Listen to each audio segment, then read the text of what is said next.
All right, jumping right into this.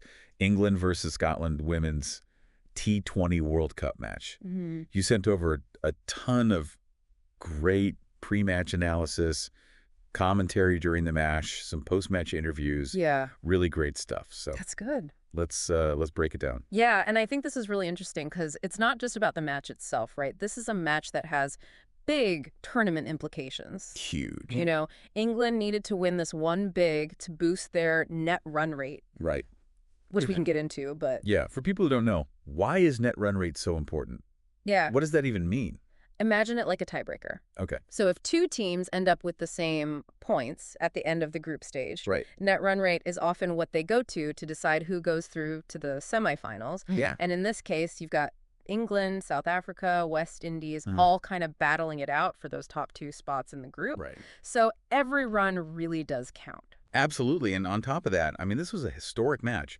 First ever T20 international between these two sides. Yeah, absolutely. England and Scotland. So Adds another layer, doesn't it? yeah, for sure. A little bit of rivalry there as well. Yeah, absolutely. Amps up the pressure, which I think your pre-match analysis really nailed, by the way, talking about those conditions in Sharjah, because it wasn't just about the fact that it might have favored spin bowling or anything like that. It was more than that. Yeah. It was a lot more than that. You're talking about, A scorching hot. a scorching hot day. Yeah. You're talking about a really slow pitch, long boundaries. It makes a difference. It makes a huge difference. Yeah. So it's very difficult to just go out there and hit boundaries. Right. You know, batters really have to work hard for their runs in those conditions. So almost like more emphasis on the kind of running between the wickets, that kind of. Absolutely. Yeah. Running between the wickets, taking those quick singles, putting pressure on the fielders. Right. And that really plays into the hands of a good bowling attack if they can, if they can capitalize on that. keep it tight. Yeah, exactly. Keep the pressure on. And what about, we've talked about England needing a big win, obviously, to boost that NRR. Yeah. Coming off of, they had pretty big wins against South Africa and Bangladesh, I believe, at this point. Yeah, they were in good form. So did the analyses kind of expect them to switch things up, or? I think most people were saying don't fix it if it ain't broke. Right. They'd won 2 out of 2 Keep the momentum. on that winning team. Right. Scotland, on the other hand, they had lost their first 3 games. Oh. So they needed something to change. Right. They needed to find a spark from somewhere. Yeah. And what better way to do it than to win the toss and choose to bat first? Which is what they did. Which is exactly what they did. Interesting. It was a brave decision. Yeah. Because, England, they needed to win and win big. So to give England a target to chase was a gamble, but sometimes gambles pay off. Right. And it was a risk, but it was also a chance to put a bit of pressure back on England. Yeah. If they could get a decent total on the board. Right. And put England's batters under a bit of pressure early on. Yeah. Definitely makes you wonder what their strategy was going into that. Yeah. Because, like you said, it could backfire spectacularly. Absolutely, yeah. So let's see how that unfolds. Okay. So they roll the dice, decide to bat first. Pretty gutsy. It was. How did their innings actually pan out? Well, I think, there were flashes of brilliance from Scotland. Okay. But ultimately, they weren't able to really put together those big partnerships that you need on the international stage, Right. And were there, looking back at what you sent over, were there any standout players for them, or was it?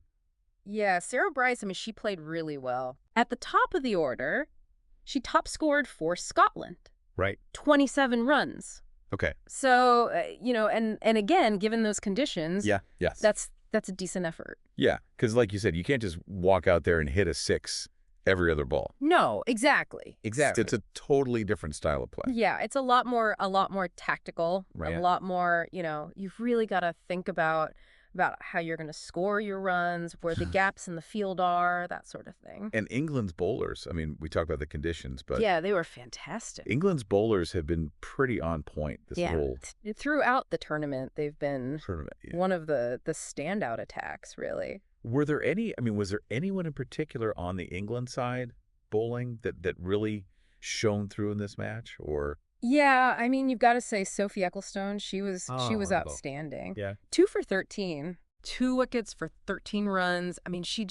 She bowled beautifully. And I imagine for those Scottish batters, when you look at those conditions and then you see the other team has got a couple wickets already. Yeah.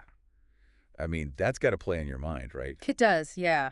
It puts so much pressure on you because you have to score runs. Right. But you also got to be really careful Yeah. because, one mistake, And that's it. you're gone. I'm gone. Yeah. 2 for 13. That's a scary stat to see on the board. Oh, absolutely. Yeah. Yeah.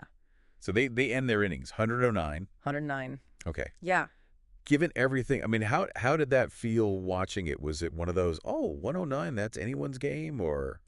I don't think Scotland would have been too unhappy with 109.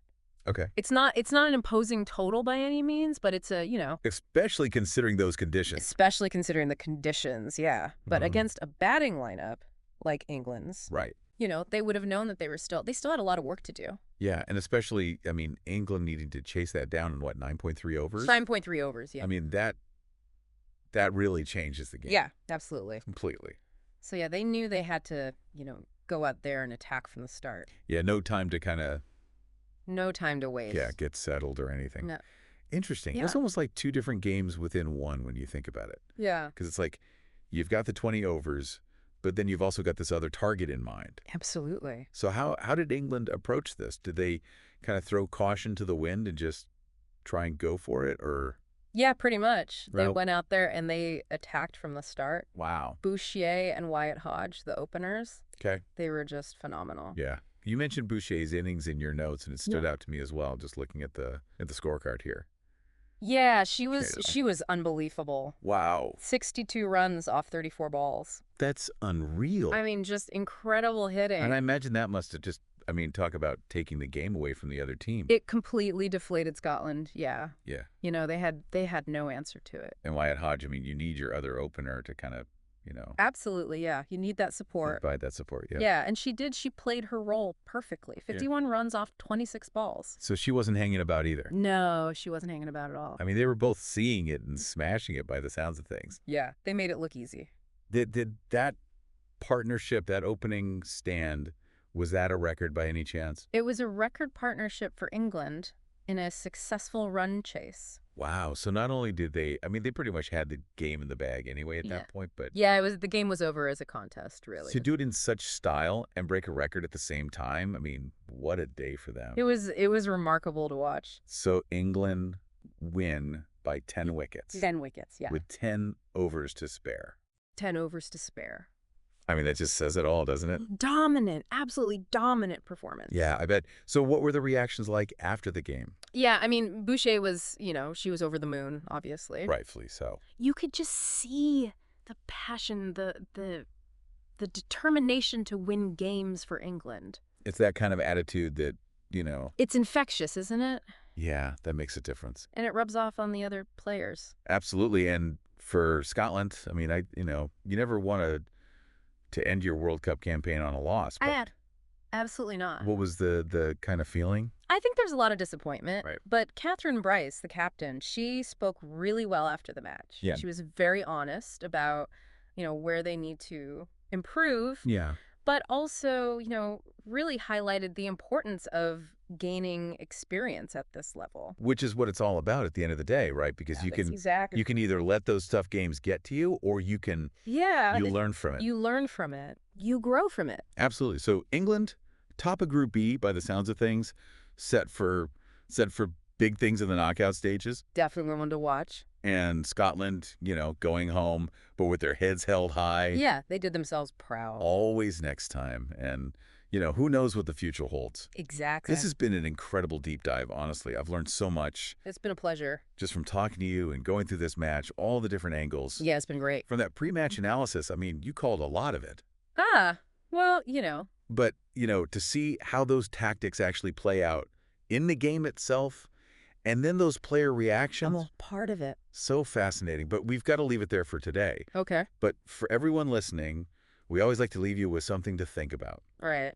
And I think one thing that really stood out to me, obviously, England's bowling attack, incredible in this match, particularly Ecclestone and spin bowling in general. Yeah. It's been a big talking point this whole tournament. It has, yeah. So for you listening at home, do you think spin is going to be the deciding factor in these knockout stages? Mm-hmm. Something to think about, and we'll see you next time for another deep dive.